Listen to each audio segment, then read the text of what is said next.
Good evening. Welcome to the nation's capital at SportsCenter. I'm Scott Van Pelt. Busy night in the playoffs. Full coverage as the Knicks win Game 2. We will visit with Josh Hart, Tim Legler, and Brian Windhorst from the Garden. Also highlights from the Canadiens and Hurricanes Game 1 of the Eastern Conference Finals. Montreal comes out flying there. We begin in the Garden. Game 2, New York, New York. Big city of dreams. The Cavs allowed that huge lead in Game 1 to evaporate. They might look back on that with great disdain. They're up by 5 early. Karl-Anthony Towns on the drive. And again, bullying his way through the contact from Jared Allen. And it's a 1-point deficit. Cavs down 1. Evan Mobley has ball fake and nasty baseline left-hand flush. He had 10 in the first quarter. Cavs lead by 1.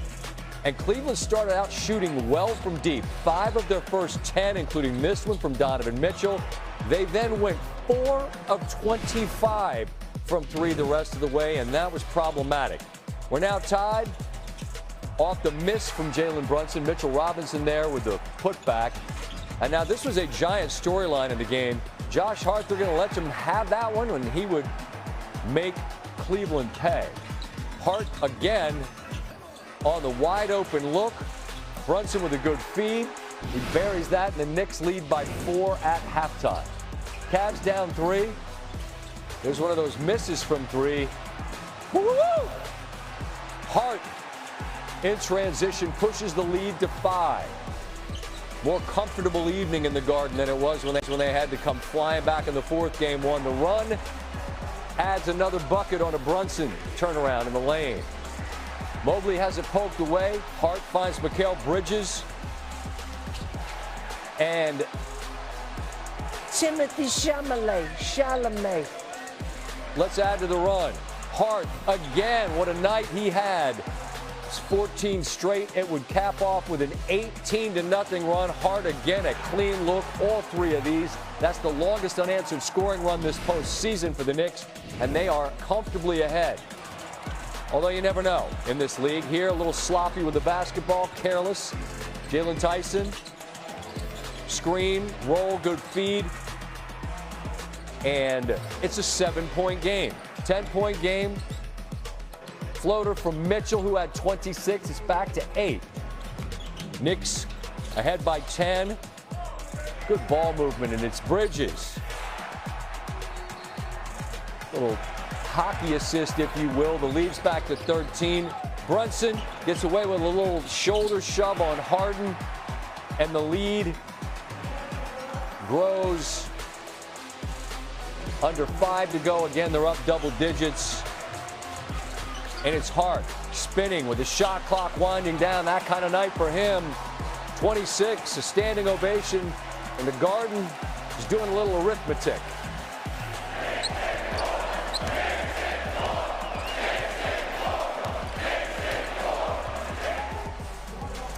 Well, Cleveland will have something to say about that. They've been excellent at home, but they're going to need to do their work in a hurry.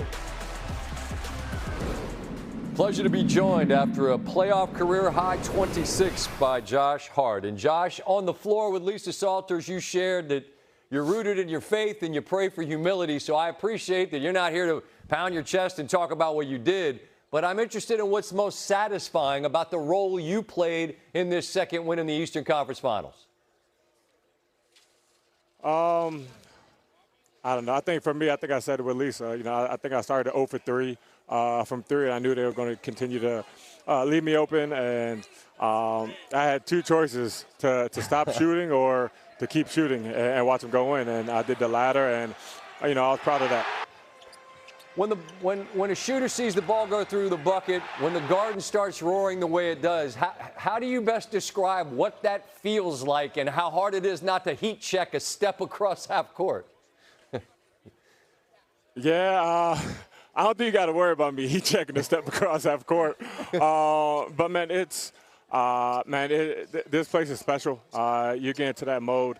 You see the ball go in a couple of times. For me, I just kind of black out and I just play the game like I'm a little kid in the park and like I've been doing it for years. I just kind of have fun with it.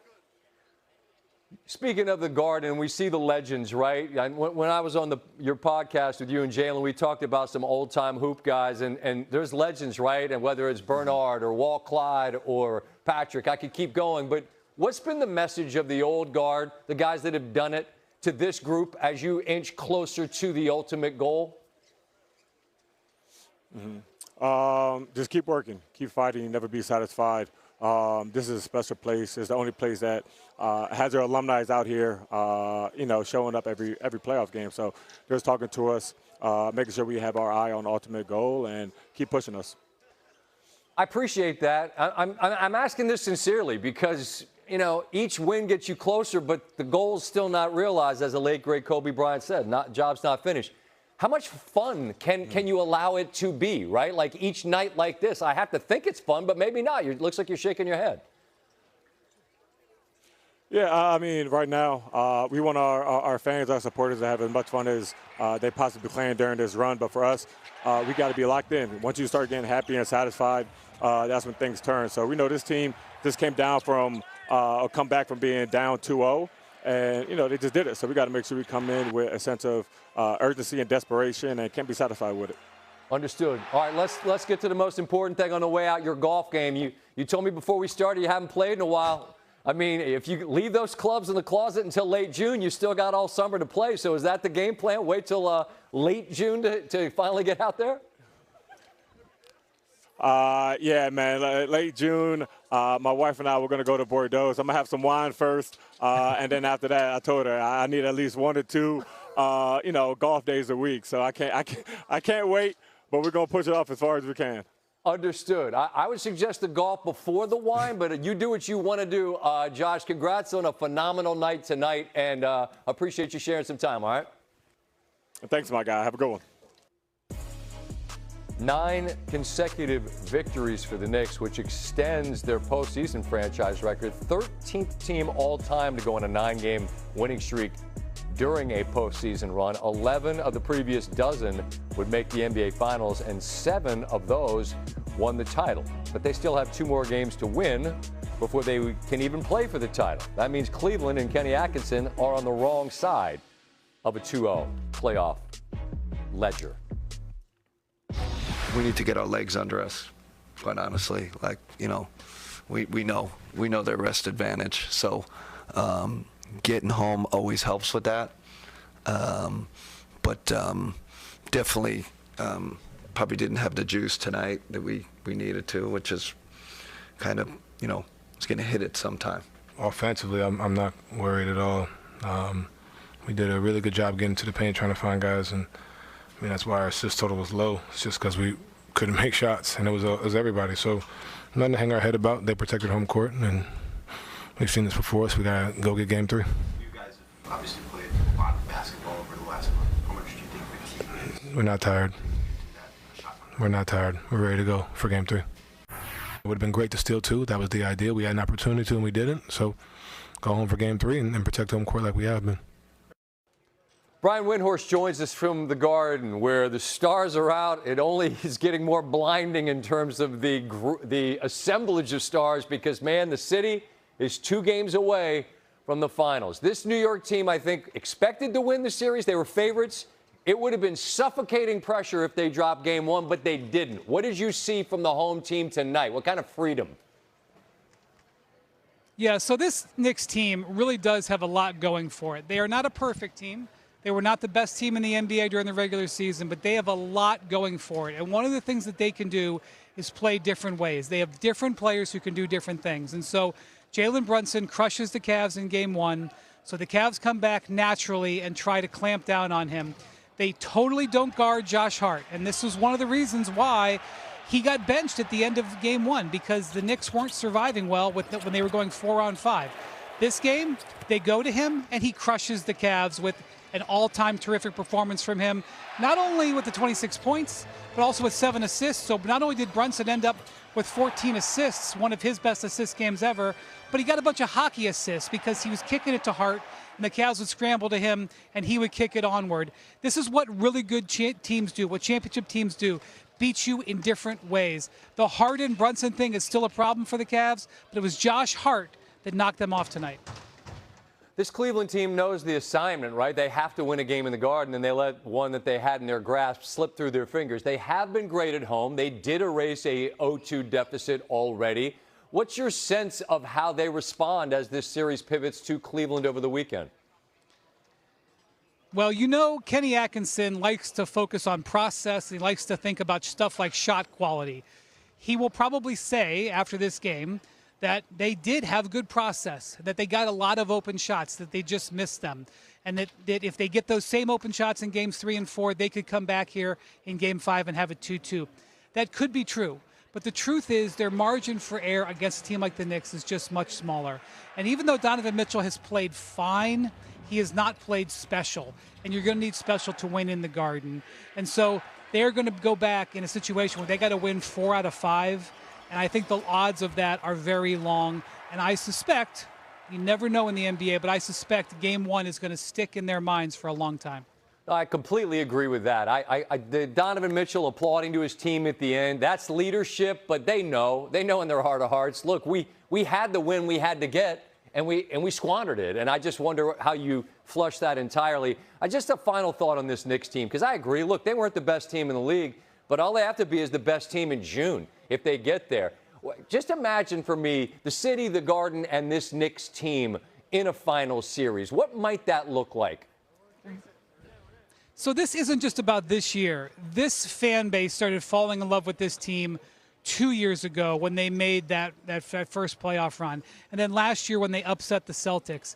And then really this is the culmination of a multi-year stage to get close to it. And the city loves the way they play. This is not a mercenary team. They have built this team methodically. They have their 10,000 hours in with this group. They've watched them have a bunch of comeback victories. Scott, they've got 4 20-point comeback wins in the playoffs in the last 2 years. All of that has built this incredible faith in this roster. You feel the connection in the building. You feel the connection in the city.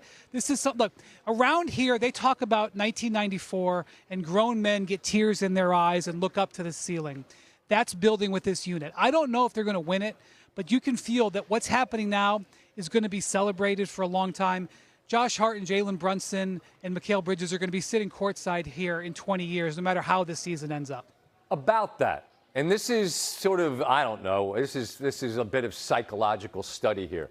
If, and I underline if, they win 2 more games and they await the winner of the Spurs and the Thunder, could all of that, could the city, could all the alumni, could it become a lot to deal with, right? It's not just the 4 games you got to win. It's the ghosts, and it's how desperately the alums want to see this group do it. Feels like a lot to me. I don't think so. I don't think so, because I think there's a pureness to this. If they got there once or twice and didn't get it done, they would feel the pressure. And really, let's just be 100% real. The pathway to putting a banner up there is to win this series in a sweep, to go to Cleveland, handle your business, and then watch the Spurs and Thunder beat the hell out of each other and watch the injury report grow and try to – I mean, that's just the real part. So really, and they'll never say this out loud, Jalen Brunson will never say anything even mildly disrespectful, but in their heart of hearts and in their brains, this is what they think that the pathway is. If they want to win it, they need the 6 more wins. That's probably the pathway. So they go to Cleveland this weekend with that on their mind. They've been great on the road, but Cleveland's been great at home. It's a proud Cavs team. I expect to see them fight with all their gusto on Saturday night. Brian, I appreciate the time. Look forward to continuing the conversation. Talk to you later.